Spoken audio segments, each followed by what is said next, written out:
Hello বন্ধুরা, চলে এসেছি নারায়ণ কিচেনে রোজকার মতো রেসিপি নিয়ে। ভিডিওটা দেখতে থাকুন।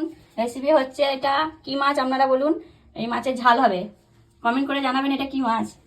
তেল বসিয়ে দিয়েছি আর মাছের লবণ হলুদ দিয়ে দিয়েছি, মাখিয়ে নেবো। মাছগুলো ভেজে নেবো, খুব ভালো লাগে। এখানে আমি সর্ষে নিয়েছি আর কাঁচা লঙ্কা, এটা হলুদ সর্ষে পেস্ট করে নেবো। মাছগুলো ভাজা হয়ে গিয়েছে, তুলে নেবো। 1 চামচ দেবো 5 ফোড়ন, পেঁয়াজগুলো দিয়ে দেবো।